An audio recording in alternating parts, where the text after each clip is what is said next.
Greetings, viewers. Welcome to the Superhero Hub. I'm Sam, I'm not. and today we are Powerless. What are we going to be reviewing?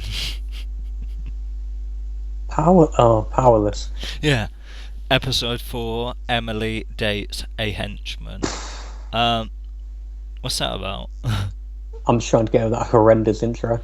That's like the thing. That's what we always do, right? So this episode, see, for me, it was very well, I mean, we'll start from the start. Basically, the item being developed is an indestructible mobile phone case, which is indestructible unless you drop it on the top, and then it breaks. Clearly, so also, Emily is trying to find a boyfriend because her ex-boyfriend's getting married to the girl he cheated on her with, so it's kind of her trying to find a guy, get over it, blah blah blah. The subplot is the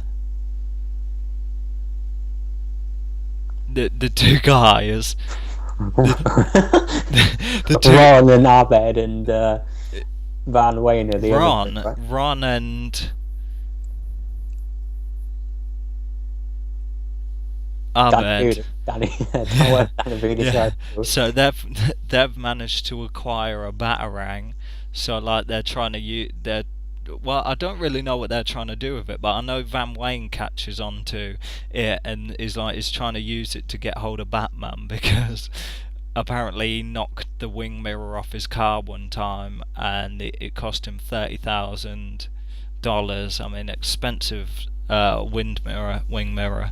So I mean, knocks that off. So it cost 30,000 to replace it. So he's trying to get Batman to pay up for it, which, as you can imagine, this was a really sitcom-y. I think. Do you know the girl with the red hair and stuff like that? Do you know the one that does something funny every episode? See, I know her name's Wendy. Wendy, yeah. Yeah, because do you know they're talking about having girls' night and stuff like that, and then she like humps a cubicle. She's a pointless character though.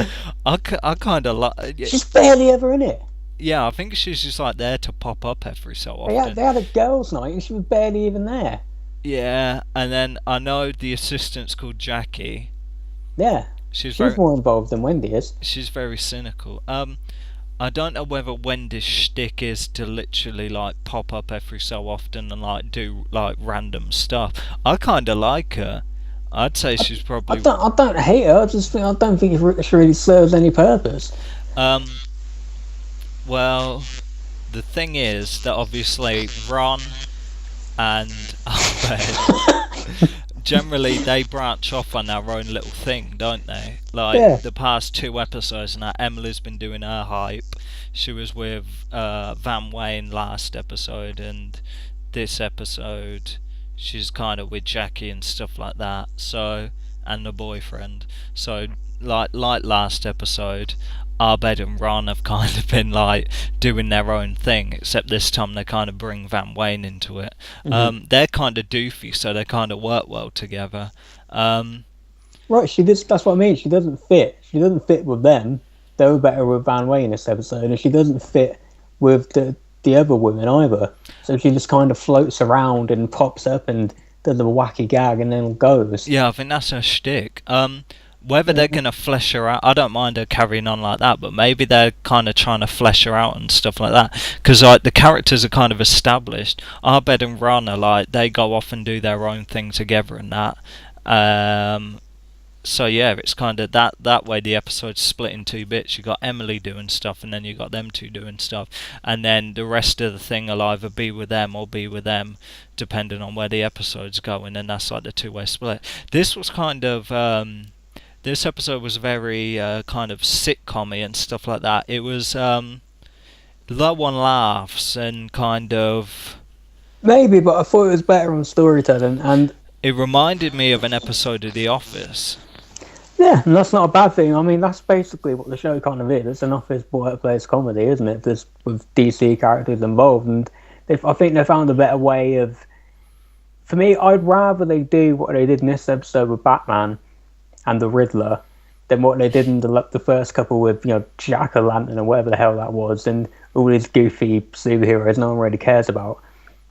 I'd rather they have, like we spoke in the first week, with Bruce Wayne and obviously Batman being the same person. It seems like... Really? Yes. I thought Clark Kent was Batman. Nah, man. It seems like he's going to be, Niles' wife or Norm's wife, or, that character we never actually see, but is always living in the background. And they had a funny way of making it work. I thought the van thing with Ron and Hobhead, we have to figure out his name one of these days. I think it rhymes because the actor's called Danny Pudi. Yeah. I think his first name, the character's name sounds like Danny, but I can't remember what it was. Well, we're going to call him Abed for now. We're trying to learn it. Yeah. So, I thought their story was the more interesting. What, because it had Batman in it? Yes. Yeah. I thought it was quite funny. It was like it was kind of like, it wasn't big on laughs, but it was like kind of compelling viewing, and so you wanted to see where it went. See, it's interesting because if you take this episode and last episode, they're both strong, and it's like, I don't think if they mixed both of them together, if it was possible to mix them two together, then it'd be like the episode would be real strong. And it's interesting how they've got the two different dynamics from the two different episodes, and they're still strong episodes. So it's a matter of, can they find like a kind of mix between it to kind of have like a solid show. But I think they've fleshed out all the characters now, really. Okay, maybe except for Wendy, but I mean, I think that literally that's her shtick. But you're comfortable with Amway, and you're comfortable with Abed and Ron. You know about Emily, and then obviously the assistant Jackie. So I mean, all the characters are kind of developed. It's just a matter of, that what they're kind of up to. So it's just a matter of like what the theme of the episode is. You probably learn more about the characters. Because like we said, on any show you have to give them time to try and figure out who everyone is and what the dynamic is, and the team's dynamic together. They dropped this episode that she'd been there for half a year now, so obviously more times elapsed in the show than it has in real life, so everyone's kind of comfortable having her around in the show. And with Van Wayne in the pilot, I can't remember a lot about it. I remember not liking it, but I think Van was more like David Brent, where he seems to be more like, I've never seen it, but I hear the American version, David Brent or whatever they called him, was a bit more endearing than less of a douchebag. Michael. That seems to be the way they're taking this character since the pilot. Yeah, I think it makes sense. I think that's a good way of taking it anyway, in any general kind of office-based comedy and that, because most people associate the boss with being like a baghead and that, but it's always funnier if like the boss is kind of incompetent, right? And stuff like that. It worked for The Office. I mean, the original Office back in the day, but even he became nicer as the show went on. The more you felt sorry for him, the you disliked him. So I think that's the way to go. It's like Van Wayne, the character itself is interesting because how he kind of integrates with people, because you've got to think like this guy's like the boss of this place, and then you see him like hanging around with like Ron and Abed, and it's just like, it's kind of like the boss hanging around with like just two random employees and stuff like that, and then being really cool and stuff like that. So I think the fact that it's kind of goofy and kind of not serious kind of makes that more believable and stuff like that. Because if you had a super serious boss just literally hanging around with two random employees and that pretty low level employees, you'd think, what's going on here? You know what I mean? Eyebrows, questions would be asked. You'd just be like, that don't really make sense. You know what I mean? It doesn't make sense how this super serious boss is like hanging around with like employees and stuff like that. Yeah, but he's not a super serious guy, is he? He's purely because of the Wayne. Yeah. And so I thought it was funny. As much as clearly it's a front, so he puts up that he wants Batman playing back, and he still bangs on about it, but he's dressing up like Robin.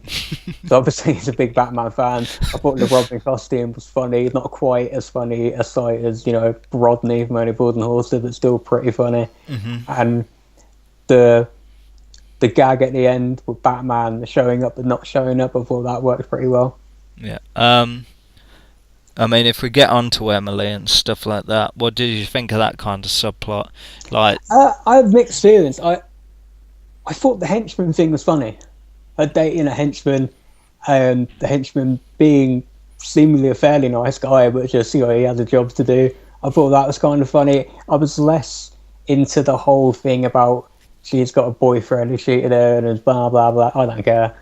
Yeah, But I think that was just a thing to kind of set the story. It's funny because she's kind of naive and stuff like that, and it's like funny how like they're kind of hating on the fact that it's a henchman, and it's like, yo, leave him alone. You know, everyone's got to make money and stuff like that, and henching is like the best way to kind of do it and stuff like yeah, that. I It's thought, jokes that like people are just freelancing as like henchmen and stuff like that, but you got to think in that, like, in that universe you got people like, I don't know, Black Mask, Two-Face, Riddler and stuff like that, and they get all these like gang members, so you got to think in that where these people come from, and yeah, it's funny there's like a whole economy based off it, you know what I mean? it's almost like the DC's version of like paparazzi. You know what I mean? Like, it's something no one likes, but someone's got to do it and get paid for. So that's what Exactly. it does. I think I like her with Jackie. Is it? Yeah. I think they have a good dynamic. She's, you know, young and naive, and Jackie's slightly older and more world weary, and that kind of works. She's kind of like the mentor that she's looking in Van Wayne, but obviously Van Wayne's a bit of a baghead. So I mean, yeah, I like her cynicism. I like how they were in the episode. I think they got on well. You know what I mean? Because normally you wouldn't really think twice about a character like her, but I mean, yeah, they gel together well. I like there were some good references in there, like the henchman comes in and is like, "Oh, what's that on your face?" And it's like, "I slipped and fell on a rock," and it's like, "Oh, it looks oddly like Green Lantern's ring." I thought that was good. Any other things you kind of want to discuss? Not really. I think that's pretty much it. Like I said, I think it's getting stronger. Yeah, I mean, we'll talk about the fact. I mean, it's interesting because now it's kind of on a break now for like a couple of weeks until the 9th of March. So that's 2 weeks. So it's like, are you expecting a strong episode for the week back? I mean, we could do a quick little kind of season review so far. So the first 2 episodes weren't really that strong. They were Third, terrible. third and fourth, you enjoyed more. What are you expecting from the next episode? Well, we've had 2 dreadful episodes, so I thought they were really bad, and 2 okay, they've been better. Do you think the fact that the first 2 episodes, them being bad, do you think that's kind of, even if it kind of moved on moderately now and it kind of was good, enjoyable, do you think the fact that the first 2 episodes were so bad, do you think that's tarnished it for people? I do. Yeah, I think you know, I forget what that saying is. It's something about you don't get a second chance to make a good first impression. So I do think you've probably lost some viewers. You would have had a lot of people who still love DC that probably would have stuck with the show. We're gonna have to wait and see. See, because that's what I was preaching and stuff like that. I mean, yeah, the first 2 episodes were dreadful, but I mean, if you stuck by it till the 3rd episode, I mean, you see some improvements. But is it an improvement enough? It really depends. I mean, I'm hoping this next episode is taking 2 weeks break. Maybe they're like mixing it up a bit. Maybe they don't. Maybe they've already recorded the episode. Boom, it's done. Or maybe they're gonna mix things up a bit, change a few things. Kind of looking at the feedback from the first 2 and then the second 2 episodes. Maybe they're gonna mix it up a bit. I'm hoping it's going to come back like real strong. Like, I don't necessarily want like it to be like the best episode of the season, like entirely. You know what I mean? So it comes back, it's a real strong episode. Then every episode after that's just like, you know, agreeable, okay. You know what I mean? It's looking to be consistent. You know what I mean? I imagine the writers, you know, this is purely guesswork, but I imagine the writers might have been in a difficult place. Because from what we know, the show was meant to be different, and the pilot was different, and then they had to redo it, and it was terrible. So maybe those first 2 episodes were the writers trying to adjust the show to what the network wants it to be, compared to what it was meant to be, and now we're getting the results of the new version of the show. Yeah. Hopefully the upward trend continues, but if that's all we got, then do you want to hit with some scores? Okay. I'll give it a 7. Yeah, I will too. Okay. Solid episode. Good. A little different from the last episode. Very sitcom-y.